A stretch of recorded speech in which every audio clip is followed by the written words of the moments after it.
Jake Martinez hadn't seen another human face in almost 3 years.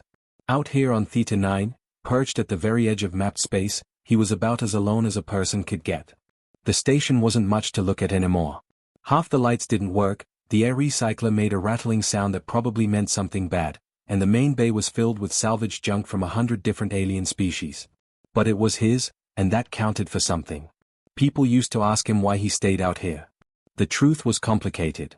3 years ago, his crew had been trying to salvage a derelict freighter when the whole thing went critical. Jake had been outside doing hull repairs. Everyone else had been inside. He stopped talking about it after the first year. Out here, there was no one to ask questions anyway. The weird thing was, business was actually decent. Word travels fast in salvage circles, even at the edge of nowhere. The reptilian Crotha brought him their broken fusion drives. The insectoid Kaitara hauled in damaged sensor arrays. Even the proud Velshara, with all their telepathic powers and advanced technology, occasionally swallowed their pride and asked the human to fix something their own engineers couldn't figure out. Jake had a reputation now. The crazy human who could repair anything.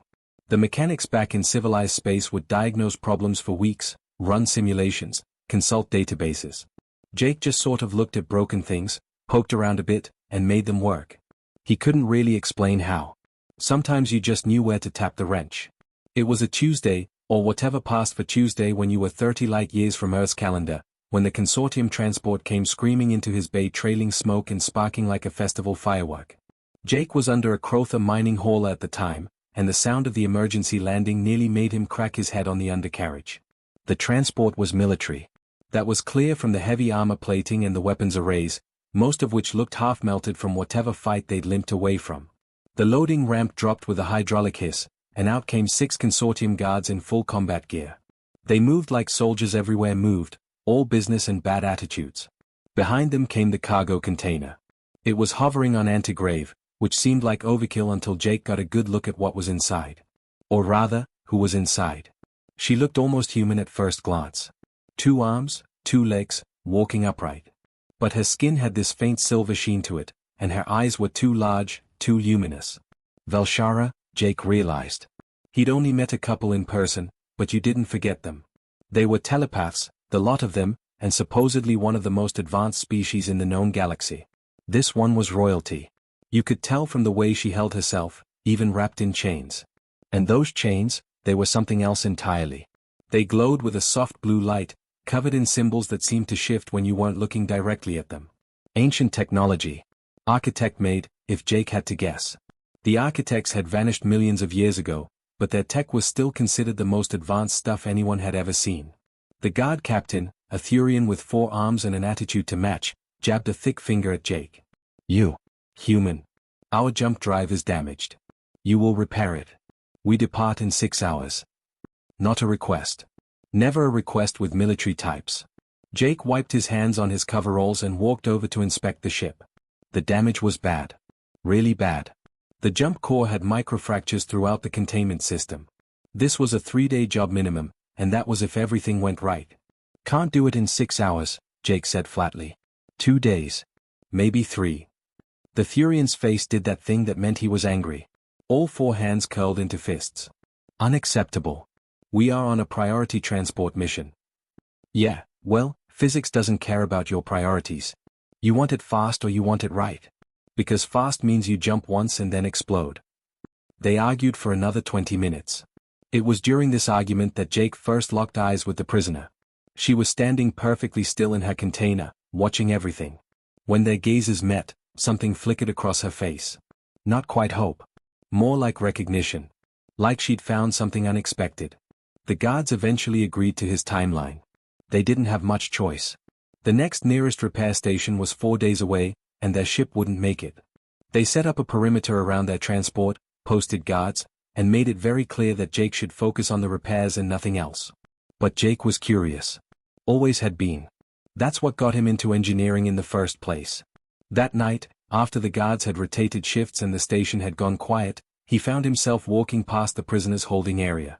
She was sitting now, cross-legged, those glowing chains wrapped around her wrists and ankles and throat. Curious human, she said without opening her eyes. Her voice had a musical quality to it, like she was singing and speaking at the same time. They always are. Jake stopped.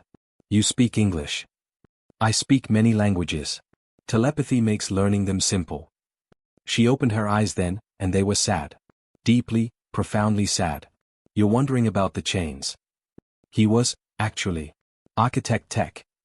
The very last set in existence. Forged 10,000 years ago to contain the Velshara during the telepathic wars. No one has been able to break them since. Many have tried. All have failed. Why are you wearing them? She smiled, but there was no humor in it. Because I refused to marry a murderer. Because I told the truth when I was supposed to lie. Because sometimes doing the right thing means losing everything. Jake wanted to ask more, but a guard was approaching. He nodded at her and walked away, but her words stayed with him. That night, lying in his bunk listening to the station creak and groan, he couldn't stop thinking about those chains. And about the look in her eyes when she'd said no one could break them. Jake had spent 3 years fixing impossible things. Maybe, just maybe, he could fix one more. Jake spent the next 2 days supposedly working on the transport's jump drive, but his mind was elsewhere. Every time he passed the holding area, he'd glance at those chains. They fascinated him in the way broken things always did. Not because they were pretty or mysterious, but because they were a problem. And Jake had never met a problem he didn't want to solve. The princess, she told him her name was Alara, had explained more during their brief conversations. The Velshara had tried everything to break architect chains over the millennia. Their most powerful telepaths had attempted to mentally disassemble them at the molecular level. Failed. The Crotha had brought in their matter manipulators, beings who could reshape solid metal with their minds. Also failed. The Ians, those synthetic life forms with quantum processors for brains, had spent decades analyzing a single link. They'd given up, said it was mathematically impossible to break. Everyone approached it the same way. Study it. Understand it. Find the elegant solution hidden in its design. That was how advanced civilizations solved problems. They were smart about it. Methodical. Scientific. Jake had never been particularly good at being smart or methodical. Back at the academy on Earth, his instructors had called him reckless. Said he had good instincts but terrible discipline. He'd passed his exams mostly because when he couldn't figure out the proper solution, he'd just try something else until it worked. His final project had been a disaster on paper. 3 violations of safety protocols, 2 improvised components that shouldn't have been compatible, and 1 solution that made the reviewing professor say it was the worst engineering he'd ever seen function perfectly. That's what humans did, though. When other species hit a wall, they analyzed the wall. Humans just looked for a hammer. On the 3rd night, Jake made his decision. The guards had gotten comfortable with him walking around the station. He was just the mechanic, after all. Not a threat. He waited until the shift change, that 15-minute window when the old guards were tired and the new guards were still getting oriented. He walked up to Alara's container with his toolkit in hand. She opened her eyes immediately. Telepaths probably didn't sleep like normal people. You should not be here, she said softly. They will punish you. Yeah, probably. Jake knelt down and examined the chains up close. The symbols were moving faster now, swirling in patterns that hurt to watch directly. Tell me something. All those species that tried to break these. They all tried to understand them first, right? Of course. One must understand the mechanism before one can defeat it. See, that's where you're going wrong. Jake pulled out a handheld scanner, the kind that could analyze molecular structures. He ran it along one of the chain links, watching the readout. I fix alien tech every day. Half the time, I got no idea how it actually works. I just know that if you apply pressure here, or run a current there, or smack it with the right frequency, it'll start working again. Ilara tilted her head. You're saying you succeed through ignorance. I'm saying I succeed because I don't overthink it. The scanner beeped. Interesting. There was a spot where 3 different molecular structures intersected. Not a weak point exactly, but a place where the forces weren't quite balanced. Every species that tried to break these, they were looking for the sophisticated answer. The clever trick. The one thing the architects would respect. And you are not. Jake grinned. Lady, the architects have been dead for millions of years. I don't need their respect. I just need these chains off you. He pulled out a resonance generator. It was actually a tool for calibrating sensor arrays, but Jake had discovered it had other uses. Humans were weirdly good with frequencies and vibrations. Something about how their brains processed sound. He'd once fixed a Kaitara communications array by humming at it until he found the right pitch. The Kaitara had been horrified. Jake had been paid. He set the generator against the chain link and started cycling through frequencies. Elara watched in silence. The symbols on the chain started flickering. The locks are responding, she whispered. But they are designed to resist energy manipulation. Good thing I'm not trying to manipulate the energy. Jake kept adjusting. The chain started to vibrate. Just slightly, but it was there. I'm looking for the resonant frequency. Everything vibrates. You just gotta find the right note. The scanner beeped again. There. A harmonic frequency that made the molecular intersection point oscillate. It wasn't much, but it was something. Jake pulled out his pry bar. It was a simple tool, just a length of hardened steel with a curved end. He'd used it to open stuck cargo containers, bent hull plates, and once to fight off a very angry space raccoon that had gotten into his food stores. He wedged the pry bar into the chain link, right at that intersection point. The resonance generator was still running, making the chains hum. Elara's eyes widened. What are you doing? Something stupid, probably. Jake braced his feet and pulled. The chains resisted. Of course they did. They'd resisted everything for 10,000 years. But Jake had grown up in Earth's heavy gravity. Velshara gravity was lighter. Crotha gravity was lighter. Most species in the galaxy had evolved under gentler conditions. Humans were just built denser, stronger for their size. He adjusted his grip and pulled harder. His shoulders screamed. The pry bar groaned. And then, with a sound like breaking glass mixed with a musical chord, something gave way. The chain link shattered. It wasn't dramatic at first. Just one link, cracked down the middle. But then the energy that had been contained in that link had nowhere to go. It cascaded to the next link, and the next, and suddenly the entire chain was coming apart in a chain reaction that the architects probably never anticipated, because who would be dumb enough to just break it through brute force? The explosion of released energy threw Jake backward. He hit the floor hard, ears ringing. When his vision cleared, Elara was standing. The chains lay in pieces around her feet, still glowing but powerless. She was staring at her hands like she'd never seen them before. Then she looked at Jake, and there was something like awe in those two large eyes. You broke them. You actually broke them. Jake sat up, rubbing his head. Yeah, well. Everything breaks if you hit it right. That's like engineering rule number 1. For 10,000 years, the greatest minds in the galaxy tried to break these chains through understanding, through power, through technology. Elara's voice was shaking. And a human did it with a crowbar and stubbornness. Pry bar, actually. Different tool. Jake grinned. But yeah, pretty much. Alarms started blaring. The guards had noticed. But for that one moment, standing in the wreckage of impossible chains, Jake felt something he hadn't felt in 3 years. He felt useful again. Like maybe being out here at the edge of nowhere wasn't just running away. Maybe it was exactly where he needed to be. The guards came running with weapons drawn, and Jake knew he'd made what his old crew would have called a career-limiting decision. Except out here, career-limiting usually meant the kind that ended with you breathing vacuum. The Thurian captain looked at the shattered chains, then at Elara standing free, then at Jake still sitting on the floor with a pry bar in his hand. His forearms tensed, reaching for his sidearms. Step away from the prisoner, human. Here's the thing, Jake said, getting to his feet slowly. His back hurt from hitting the floor, but he kept his voice steady. I don't think she's actually a prisoner. I think you're kidnappers pretending to be legitimate. The captain's face did that angry color change thing again. We are consortium military operating under legal authority. The Velshara female is being transported to stand trial. Funny thing about that.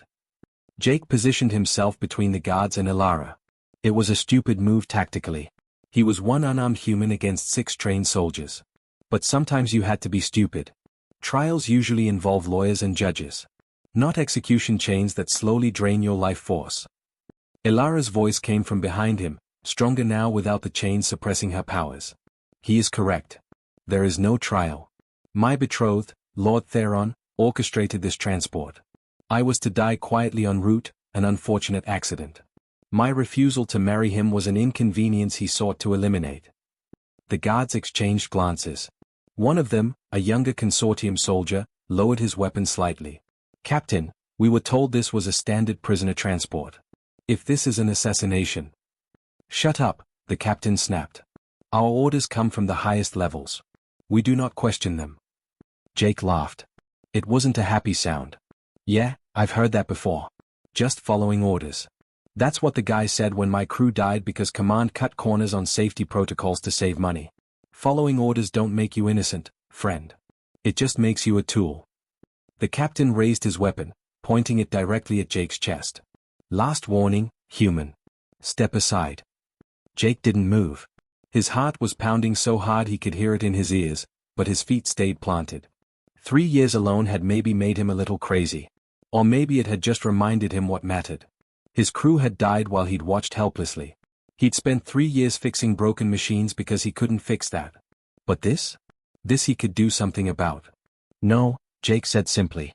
The world exploded into light and sound. Except it wasn't weapons fire. It was Alara. Her telepathic powers, suppressed for months by the chains, erupted outward like a dam breaking.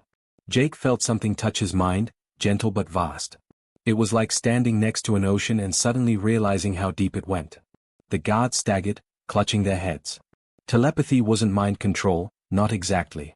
It was more like shouting directly into someone's brain. Overwhelming. Disorienting. The weapons clattered to the floor. Then Alara's voice was in Jake's head, crystal clear. We need to secure the station. More will come. Lord Theron has resources, and he will not accept this failure quietly. Great, Jake thought back, hoping she could hear him. Any chance you can just teleport us somewhere safe? He felt her mental equivalent of a sad smile. Telepathy does not work that way. I can read thoughts, influence emotions, communicate across distances. But I cannot bend space. For that, we need a ship. The transport. Too damaged. You said so yourself. Jake ran through options. The station had a small shuttle, barely spaceworthy. Maybe enough to get them to the nearest inhabited system. But the guards were already recovering. The Thurian captain was reaching for his weapon again, fighting through the telepathic assault.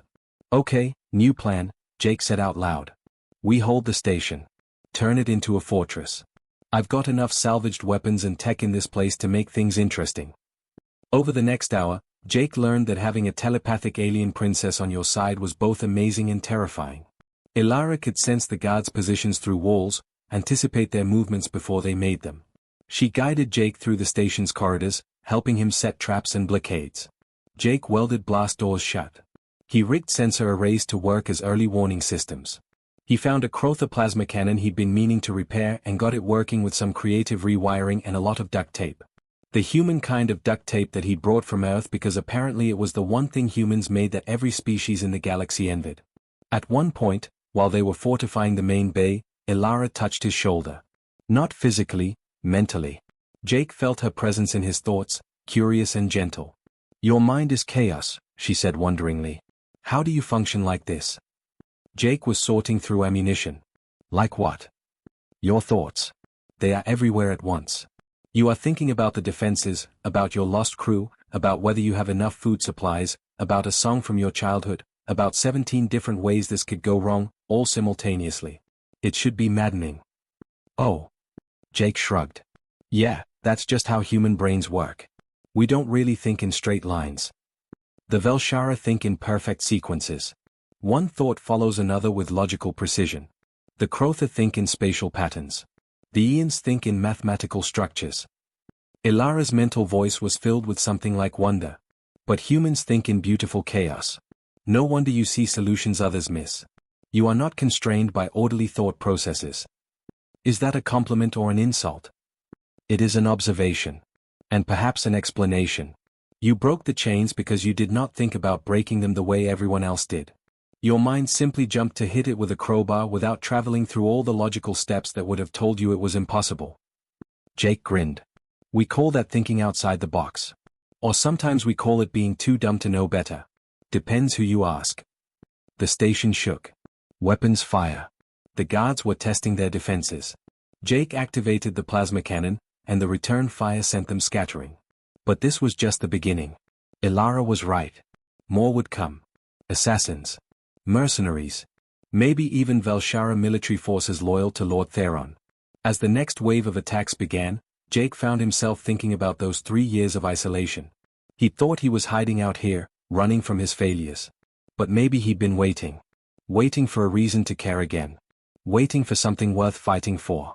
He looked at Ilara, who was coordinating their defenses with inhuman precision while simultaneously being fascinated by his chaotic human thought processes. She'd refused to marry a murderer and lost everything. He'd broken impossible chains with a pry bar. They were both too stubborn to know when to quit. "Hey," Jake said during a brief lull in the fighting. "Just so you know, I'm probably going to get us both killed." Ilara's laugh in his mind was like music. Probably. But what a spectacular way to go. Yeah, Jake thought. Sometimes the price of kindness was steep. But some things were worth paying for. The attacks came in waves over the next 2 days. First it was just the consortium guards trying to retake the station. Jake and Ilara held them off with a combination of improvised defenses and telepathic coordination. Then the mercenaries started arriving. Word had apparently gotten out that there was a bounty on a Velshara princess, and every 2-bit gun for hire in 3 sectors wanted their cut. Jake was running on coffee, adrenaline, and spite. Mostly spite. He'd converted the main cargo bay into a kill zone, using salvaged shield generators and automated turrets he'd cobbled together from mining equipment. It shouldn't have worked. The parts were from 6 different species, none of them designed to interface with each other. But Jake had learned a long time ago that if you ignored what the manual said and just focused on what you needed the thing to do, you could make miracles happen. During a quiet moment between attacks, while Jake was repairing a burnt-out servo on one of the turrets, Ilara sat down beside him. Actually sat, like a normal person, instead of floating around being mysteriously telepathic. It was weirdly comforting. "I have a question," she said. "Why are you doing this?" Jake didn't look up from his work. "Doing what?" "Risking your life for me. You do not know me. My people have not been particularly kind to humans. The Velshara consider your species crude and unsophisticated. Yet you broke my chains, and now you are fighting an unwinnable battle to protect me. Why?" Jake set down his tools and finally met her eyes. "You ever fix something just because it was broken? Not because you needed it, or because someone paid you, but just because seeing it broken bothered you. I am not a machine to be repaired." "No, you're not. But you were broken anyway. Those chains, that whole situation with being dragged off to die because you wouldn't marry some power-hungry jerk. That's broken. And I guess I spent 3 years out here surrounded by broken things, fixing them because it was the only thing that made sense anymore." He picked up the servo again, turning it over in his hands. "My crew died because someone didn't care enough to fix a problem. Because it was easier to follow orders and hope for the best. I swore after that I'd never ignore something broken if I could fix it." Ilara was quiet for a long moment. Jake could feel her presence in his mind, gentle and curious. Not reading his thoughts exactly, but sensing his emotions. It should have felt invasive, but somehow it didn't. It felt like being understood. "You lost people you cared about," she said softly. "I can feel the grief in you. It is old now, but still sharp. 3 years yesterday, actually. That's why I was in a mood when your transport showed up." Jake laughed, but it came out bitter. "Happy anniversary to me, right? The day I became the last human in 3 sectors. Is that why you stayed? Why you isolated yourself in this place?" "Part of it. The other part is that out here, nobody expects you to talk about your feelings or move on or any of that stuff people say when they're uncomfortable with grief. Out here, I could just fix broken things and not think about it." Ilara shifted closer. Her hand hovered near his shoulder, uncertain. Velshara didn't really do physical contact the way humans did. They had telepathy for connection. But she seemed to understand that Jake needed something different right now. Her hand settled on his shoulder, light and warm. "I understand broken things," she said. "My entire life has been bound by chains. Not just the physical ones you shattered. My people have rules for everything. How to think. How to speak. How to connect with other minds. When to marry, even if the person is planning to use you and then discard you. I have been trapped by tradition and expectation for so long that I forgot what freedom felt like. Until some idiot human hit your chains with a crowbar." "Yes. Until that." Jake could hear the smile in her voice. "Do you know what I saw when I first touched your mind? When we connected during the fight? Probably a mess.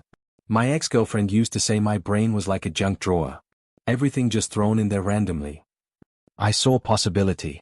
Human minds are not like Velshara minds. We think in perfect order, in crystal clear streams of logic and emotion, all properly categorized. Your thoughts are chaos, yes. But it is beautiful chaos. You hold contradictions without them destroying you. You can be afraid and brave at the same time. Sad and hopeful. Logical and intuitive. All at once. Jake snorted. You're making being a mess sound philosophical. I am saying that your chaos is your strength. The Velshara would have thought through every reason why the chains could not be broken, and those thoughts would have stopped them from trying. You simply tried because you did not let impossibility paralyze you. That is remarkable. Another explosion rocked the station. More mercenaries, probably. Jake stood up, grabbing his plasma rifle. Well, let's hope my remarkable chaos is enough to keep us alive another day. They moved to defensive positions. Ilara closed her eyes, her telepathic senses reaching out to map the attackers' positions. Jake watched her work and realized something. She wasn't just using her powers to fight. She was using them differently than she had before. Messier. More improvisational. More human. You are rubbing off on me, Ilara said, catching his thought. I am breaking my own rules. Thinking in ways I was taught were improper. It feels terrifying and liberating at the same time. Welcome to being human, Jake said. We live there permanently. The attackers breached the outer hull. Jake opened fire, and Ilara sent out a telepathic pulse that left 3 mercenaries confused and disoriented. They worked together like they'd been doing this for years instead of days. Her telepathy covered his blind spots. His improvisational tactics kept the enemy off balance. During a lull, while they were catching their breath behind a barricade, Jake asked the question that had been nagging at him. When this is over, if we survive, what happens to you? Can you go home? Ilara was quiet. I do not know. Lord Theron has powerful allies. My own family may have disowned me by now. Speaking out against an arranged marriage is one thing. Causing a galactic incident is another. I may be in exile with nowhere to go. Yeah, well. I know a thing or two about being in exile. It's not so bad once you get used to it. Are you offering me a place in your scrapyard? Jake laughed. It's not much, but the rent's cheap and the neighbors don't complain. Mostly because there are no neighbors. Ilara smiled, and it transformed her face. For the first time since Jake had met her, she looked genuinely happy. I think I would like that. Learning to think like a human. To see problems as opportunities rather than impossibilities. To fix broken things, including myself. You're not broken, Jake said firmly. Neither are you. But we are both damaged. Perhaps that is close enough. She stood up, preparing for the next wave. Thank you, Jake Martinez. For seeing chains and thinking they could be broken. For looking at me and seeing someone worth saving. For teaching me that sometimes the right answer is the simple one, just hit it until it works. That's basically my life philosophy, yeah. The next wave came, and they held the line together. A human mechanic and an alien princess, 2 broken people fixing each other in the only way they knew how. By being too stubborn to quit, too chaotic to predict, and too kind to walk away from someone who needed help. Sometimes that was enough. On the 5th day, the real threat arrived. Not mercenaries or rogue consortium guards, but a full Velshara fleet. 12 ships dropped out of hyperspace around Theta 9, and Jake's scanners lit up like a Christmas tree. He stood in the command center, watching the display, and felt his stomach drop. Well, he said quietly. That's not good. Ilara stood beside him, her face pale. Even through their mental connection, Jake could feel her fear. Not for herself, but for him. Lord Theron came personally. He will not negotiate.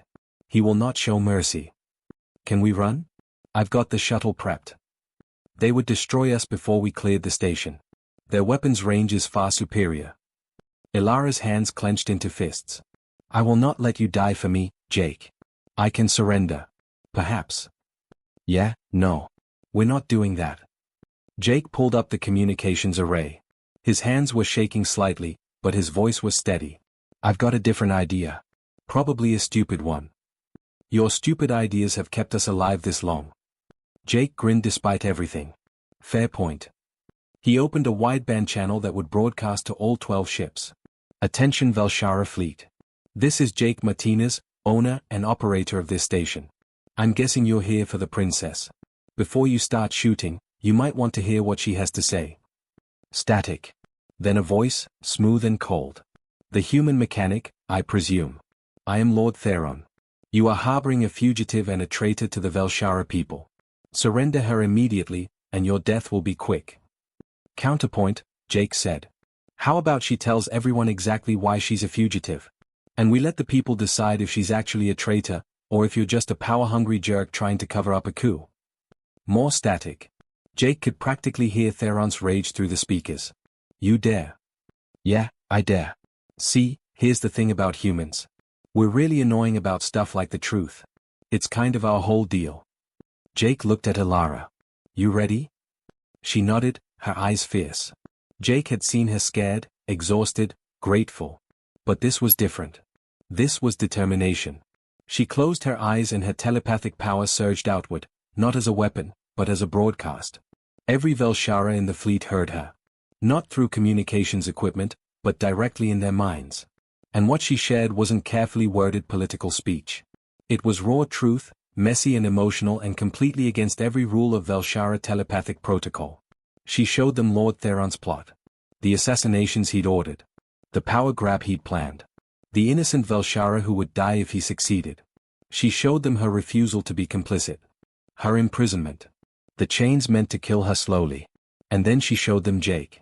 A human mechanic who'd broken impossible chains with a crowbar and stubbornness. Who'd fought off mercenaries to protect her. Who'd looked at tradition and said that's stupid without hesitation. Who treated her like a person worth saving instead of a political problem to be eliminated. Jake felt her broadcasting his memories too. His grief over his lost crew. His 3 years of isolation. His simple belief that broken things deserve to be fixed, whether they were machines or people. She showed them human chaos, human kindness, human stubbornness. The mental broadcast cut off. Ilara swayed, exhausted. Jake caught her arm, steadying her. Did it work? I do not know. I broke every rule of telepathic communication. I shared private thoughts without permission. I showed emotion without filter. I was completely improper. She looked up at him and smiled. It felt wonderful.